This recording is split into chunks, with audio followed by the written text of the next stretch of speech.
And today's topic is a hot topic. Hi, I'm Louise Skeen. I'm mind body health coach for women over the age of 40, and I'm also the CEO of the Slender Boss program, which is all about women having the best mindset, nutrition and fitness strategies so that they live life confidently and loving the skin that they're in. Now, today's topic, I'm talking about how you can live with confidence after menopause. And look, it's a topic that I think is greatly important because we lose our confidence over time. When our children, if we've had children, if they've left home, we start to question what's in it for us. If we've had a lifelong partner who's no longer there, or there's been a marriage breakdown, look, whatever the reasons are, if you're finding that you are overwhelmed, feeling alone, isolated, confused, it's very real. And there's no right or wrong, there's no blame to be laid, it's just where you're currently at. And confidence is the one thing that's going to get you out of that. And it's so easy to do if you know the simple strategies, and to also be in tune with you, because that's really what it's all about. I think we spend so much time being greatly concerned about how we're feeling now. Okay, so we wake up every day, and of course it's very real. We live in the now, but if you wake up with some body aches and pains, or you've had a really tough week or month or whatever it might be, emotionally, mentally, physically, spiritually, whatever it might be, you can quite easily just feel that overwhelm, that little bit of add on each day that makes you feel as though you're losing control. And as I said, there's no blame on that. You're not a failure for feeling like that. It's a very real feeling, but it's having the strategies to be able to overcome that and bring yourself back to where you stand today, not living necessarily on how you feel right now, but we need to have strategies to make sure that once we get feeling that way again, and it's going to happen again from time to time, we need to know straight away, I've felt like that before, I've experienced that before, I can see myself roller coaster into a place that I don't like to go, and I've been before. And then we pull out those strategies again to make sure that we follow what we know serves us best. So I hope that makes sense. But look, I'm in a lot of Facebook groups where I contribute to the conversations that are going on. Sometimes I just sit back and I watch the conversations going on. But the one that I find is probably the most negative Facebook group, or groups, because there's about 10 of them out there now. Some are positive, but some are very, very negative. And look, I can understand the reason for that, and that's because women are feeling really flat. They're feeling unhealthy. They're feeling lost. They've got brain fog. They've got mental confusion. Look, the list can go on and on and on. And as I said, those symptoms are very, very real. But getting onto a Facebook group and just airing how you feel, and getting a whole lot of people airing how they're feeling as well, in tune with you, can sometimes have you coming away feeling really more negative than when you got onto the group or into the group and started chatting. So I'm bringing it up because I think it needs to be an awareness that, it's like going to a psychologist, or psychiatrist, that if you were to sit there and you were to tell your story over and over again of how you're feeling, and it's a negative thing, or what you've experienced and it's a negative thing, telling that story over and over again is going to do what for you? It's going to create pathways. It's going to ingrain those pathways into your CD of life. It's going to etch them in and scratch them in every time you think about it, you discuss it, you talk about it, you hear somebody else has experienced that. And unfortunately, in Facebook groups, you could have 100 women tell you how they're feeling negative. And so, I think when you go into those things, you want to be inspired, you want to be uplifted, and it's nice to exchange notes and know that you're not alone. But at the end of the day too, I think, if you can get a little bit, ask the right question to get a little bit of assistance maybe from someone's experience. But once it starts to get into negativity, I suggest just step away, which is what I do. I can't get involved in the negative. I think we play on it possibly a little bit too much. And you know, if I'm offending you by making that statement, I don't wish to do that. But we can get so caught up in negative, and that's that head chatter that I often talk about as well. We're feeding it. We feed the negativity within us because we feel so low, so flat, so in pain, so emotional. Look, and it's not all the time. I'm not saying that we all feel like that all the time, because there's many happy places and joy, and you know, our heart skips for many things as well. But I have seen it, and I've experienced, you know, talking when working with women, that how easy it is to get into that victim mentality of sitting in a negative place and finding it so hard to get out of that negative place.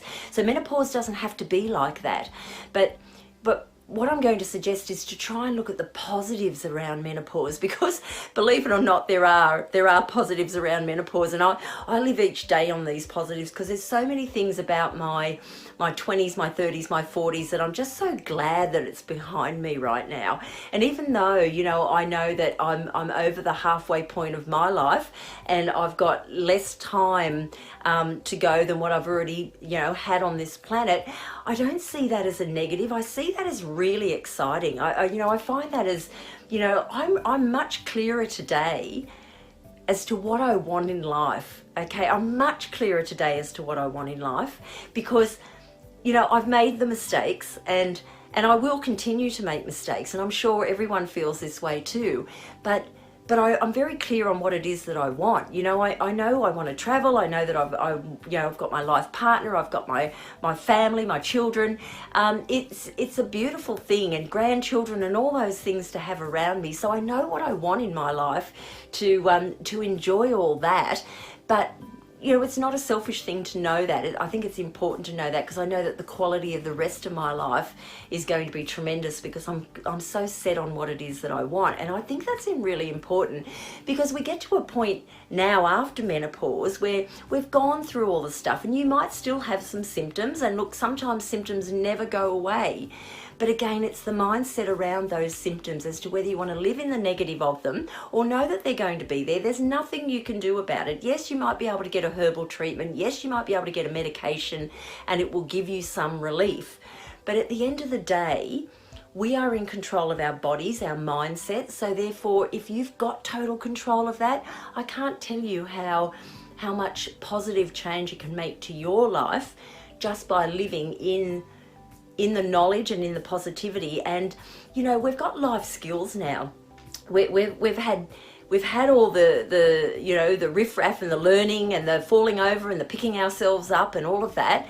But now, you know, to live in confidence and say, you know, I've got so many life skills right now, and there's so much I want to do. I mean, I can't tell you if I could double my hours in a day, I certainly would, which a lot of people think, you're crazy, Louise, you fit so much into a day. But you know, I don't see it like that. I see it as there's so much I want to do in a day, and it just excites me that I can get up super early and go to bed, yeah, relatively late, spend some quality time with family at certain times in routine, but the rest of the time I'm busy with, I'm like a duck on water. I try to look cool and calm on the exterior, but my legs are pumping underneath me, and I don't see that as a negative, because I'm moving forward, I'm getting to where I want to go, and I'm helping people, which excites me as well. So life skills really important. The other thing is knowledge. You know, I've got a knowledge today that I didn't have 10 or 20 years ago. And so I can use that knowledge to the best of my advantage, and I can help people with the knowledge that I've got. And I'm sure you have got a load of knowledge on something that you can do, a life skill, something like that you can help people with. Isn't that exciting? If you can give back to others, it's a really exciting position to be in. The other thing is the experiences. You know, I've experienced so much, but I've got so much more I want to experience. As I said before, there's so much ahead of me. It excites me to know that you know, it's something that I can, yeah, look forward to, absolutely. And my relationships are stronger now.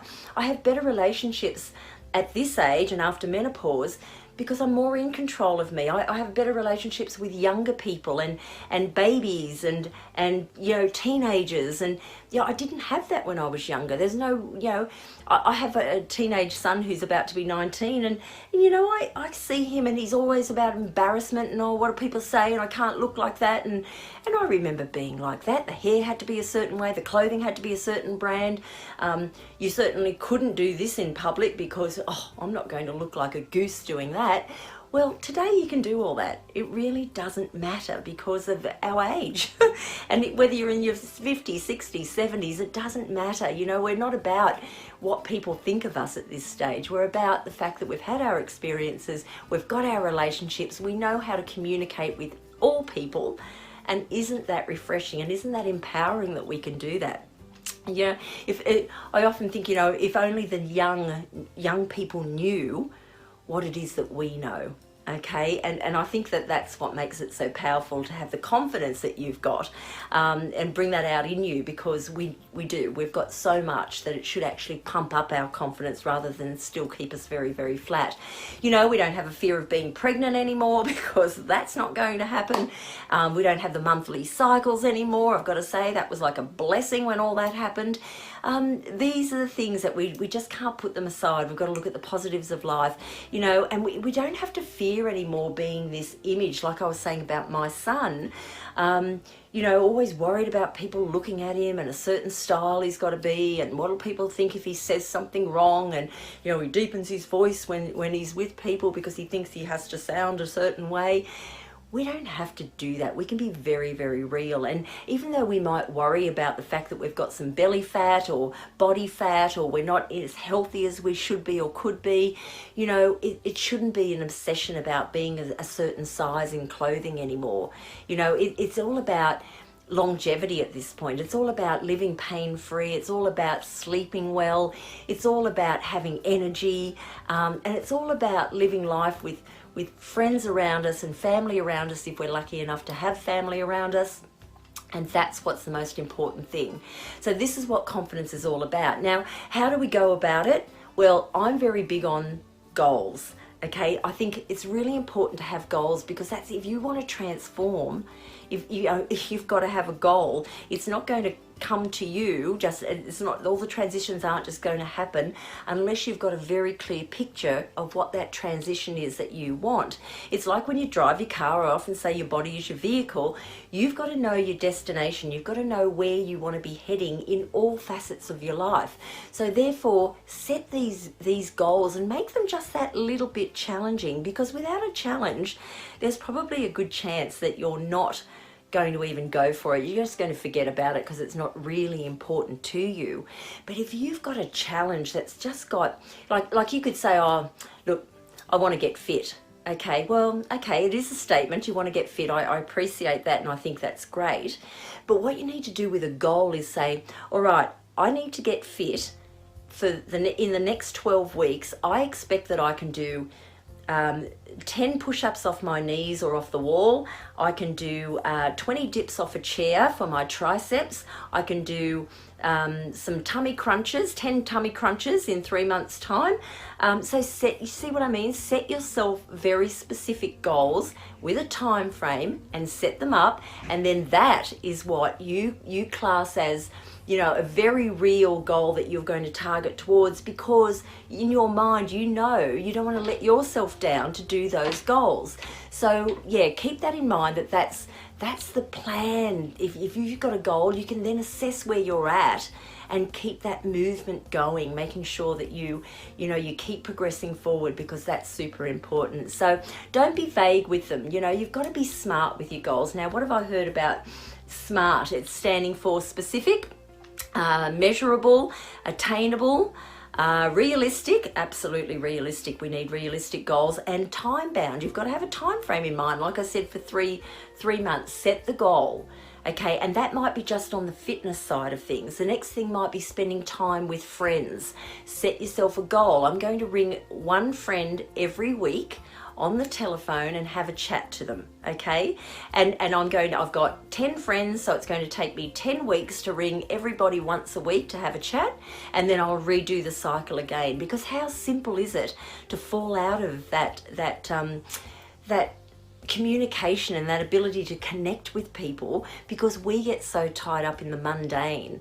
Okay, set yourself a goal and stick to it, because that's what's going to give you confidence. Because when you've got people around you that you care about and that care for you, when you haven't got unrealistic, childlike strategies and things that we feel that, like when we're in our 20s and 30s, that we had to stick to, and we no longer need to do that anymore, it's not about that anymore, then you will have confidence, then you will become confident, because there's just a feeling of control that you get in yourself when you start to realize that everything falls together, and you make the total, all the decisions in your life you make them all 100%. You can change them if they're not working for you, or you can stick to the plan, or you can increase the volume of them. Whatever you want to do, you've got 100% control of you.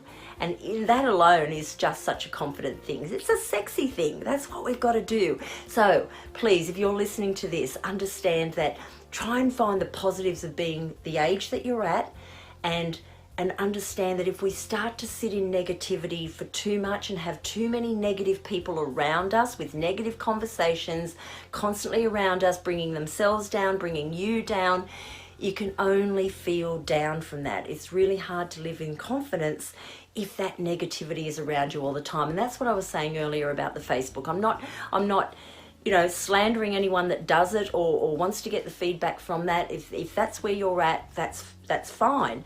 But what I'm saying is, have a think about it. Have a think about how you feel after those. Some of them will be encouraging, some of them will not be.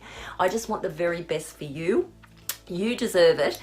You deserve to live with confidence, because once you hold yourself in confidence, the world opens up. It's absolutely exciting. So thank you for joining me today, and really understand that you can live with confidence after menopause.